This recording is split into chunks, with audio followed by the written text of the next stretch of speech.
इस वक्त वो इंडिया को कह रहे हैं कि आप प्लीज़ आप हमें सपोर्ट करें। बड़े पैमाने पर ट्रकों को बॉर्डर पर ही रोक दिया गया है। दूसरा ये कि जो माइनॉरिटीज़ हैं बांग्लादेश की, उनको प्रोटेक्शन मिले।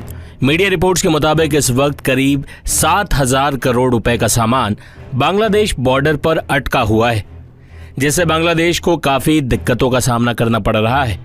जरूरी चीजों की बाजार में किल्लत हो गई है। बरसगीर के 3 ममालिक भारत, बांग्लादेश और पाकिस्तान, 2 मुस्लिम अक्सरियती मुल्कों में तो जमहूरियत मजबूत ना हो सकी। बांग्लादेश के लिए भी कहा जा रहा है और हम भी देखें तो मुस्तकिल हमें एहतजाज करते वहां पे लोग या तहरीकों में नजर आते हैं। भारत सबसे बड़ी जमहूरियत बनकर बाहर निकला।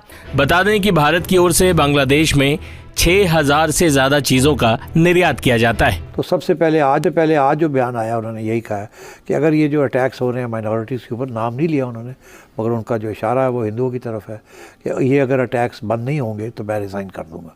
बड़ा सख्त स्टेटमेंट है। एक सी तारीख है इस पूरे खित्ते की या इन तीनों की। अगर हम देखें कि 2 मुसलमान मुल्क में जमहूरियत क्यों नहीं पनप सकी आखिर? इंडियन गवर्नमेंट की मैं बात करूँ ना, तो फिर मैं ये सोचता हूँ कि पाकिस्तान बनना ही नहीं चाहिए था। जो इस वक्त वो तरक्की कर रहे हैं ना, जो इस वक्त वर्ल्ड में उन्होंने नाम बनाया। ये बात आपकी दुरुस्त है, मुसलमान मुल्कों में जमहूरियत एक प्रॉब्लम है। एक्सट्रीमिस्ट का काम खराब है, क्योंकि ये जो एक्सट्रीमिज्म पे आ जाते हैं ना, ये चीज़ मेरे ख्याल से बहुत गलत है। 15 साल में वहाँ सेक्युलरिज्म उसने काफ़ी रूट्स पकड़े हैं। और वो अपने लोगों के साथ मोदी, हम बुरा जरूर कहते हैं, लेकिन वो अपने लोगों के साथ बहुत अच्छे वाले जुल्म और सितम के खिलाफ फाइनली यूएन भी बोल उठाए। जैसा कि आप सब जानते हैं कि जैसे ही बांग्लादेश की वजीर आजम हसीना वाजिद ने इस्तीफा दिया और वो इंडिया फरार होगी, उनके जाने के बाद से बांग्लादेश के अंदर हिंदू कम्युनिटी को टारगेट किया जा रहा है।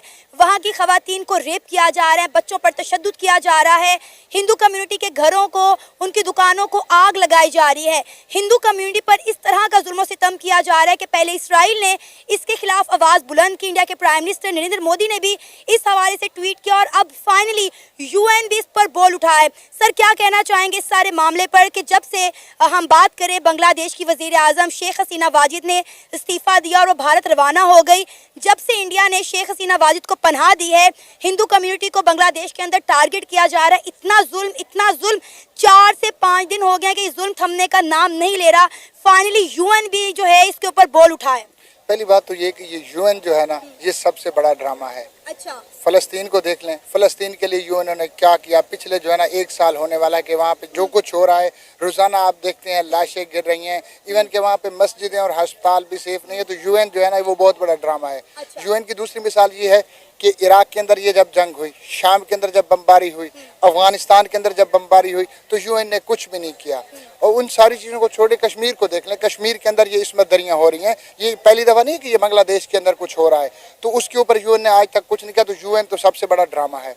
दूसरा बात कर रही थी कि इसराइल, तो इसराइल किस चीज़ की हिमायत लेने के लिए आ गया है इंडिया के साथ, उसको किस चीज़ की हमदर्दी है। ठीक है, पहली बात तो ये है कि अगर इस तरह का कोई काम हो रहा है, मेरे नॉलेज में नहीं है, मैंने नहीं सुना।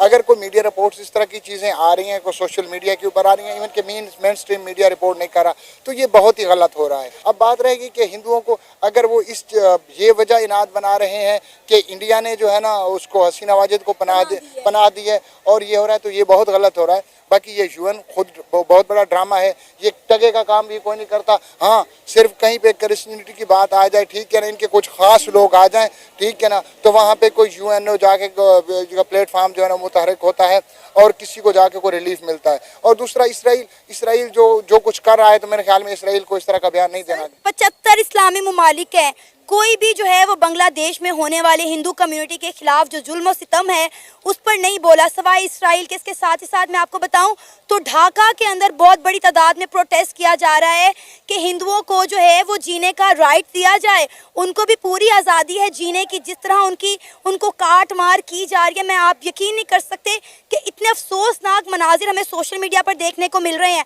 No doubt mainstream media इस पर खामोश है, लेकिन सोशल मीडिया हर आने वाली चीज़ से अपडेट कर रहा है। पूरी दुनिया वाकिफ है कि क्या हो रहा है हिंदू कम्युनिटी के साथ। देखिए, मैंने पहले ही बताया कि अगर ये हो रहा है, ये गलत हो रहा है। जाहिर सी बात है, अब वहाँ पे गवर्नमेंट का सेटअप चेंज हुआ है, उनकी एक आर्जी हुकूमत आ गई है, ठीक है ना।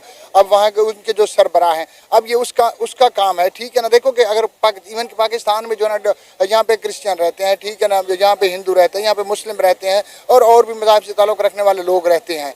तो इंडिया के अंदर इसी तरह मुख्तलिफ मज़ाहब से लोग रखने। दूसरी बात यह है कि अब वहाँ पे ये जो नया सेटअप आया, ये तो उनका काम है ना कि इसकी रोकथाम करें। तो देखें कि अगर आप इस मुल्क के हुक्मरानों से उम्मीद रख नहीं है ना, तो इन्होंने तो आज तक फ़लस्तीन के बारे में बयान नहीं दिया। ठीक है ना, जहाँ पे हमारा किबला अव्वल है, तो इसके बारे में क्या बयान देंगे? सर, आपको नहीं लगता कि अगर ये मामला ना रुके तो हिंदू मुस्लिम फसादात जन्म लेंगे? क्योंकि बहुत बड़ी तादाद में मुसलमान हिंदुस्तान में भी रहते हैं और मुझे पता है इस बात का बहुत अच्छे से कि जब भी कोई बांग्लादेशी, जब भी कोई बंगाली इंडिया जाता है तो इंडिया किस तरह से उन्हें कोऑपरेट करता है, उन्हें आधार कार्ड देता है, उन्हें सिटीजनशिप देता है और उन्हें अच्छी नौकरियां प्रोवाइड करता है।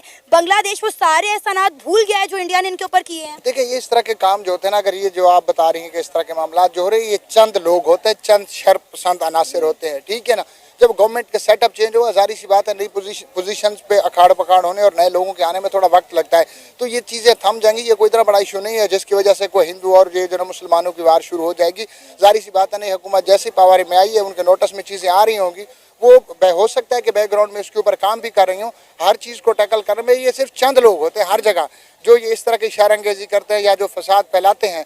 ठीक है, तो ये कुछ पाकिस्तान से हट के जो है ना बांग्लादेश में चले जाएं या इंडिया में चले जाएं, तो ये कुछ पुरानी हिस्ट्री भी है इसकी। अगर वो हिस्ट्री को देख लेंगी तो ये पहली दफ़ा कोई नहीं हो रहा। ये ख़ास तौर पे ये पाकिस्तान, बांग्लादेश और भारत की हिस्ट्री में इस तरह के वाक़यात इससे पहले भी हो चुके हैं। फर्स्ट ऑफ ऑल, अगर कोई ऐसा काम बांग्लादेश के अंदर हो रहा है कि जहाँ पे मुस्लिम्स की तरफ से हिंदू माइनॉरिटी के ऊपर जो है वो जुल्म मुज़ालम हो रहे हैं, तो इसको क्रिटिसाइज़ करना बनता है कि किसी भी तरह की रिलीजियस माइनॉरिटीज़ के हकूक़ का तहफ़्फ़ुज़ करना वहाँ की स्टेट की रिस्पॉन्सिबिलिटी बनती है।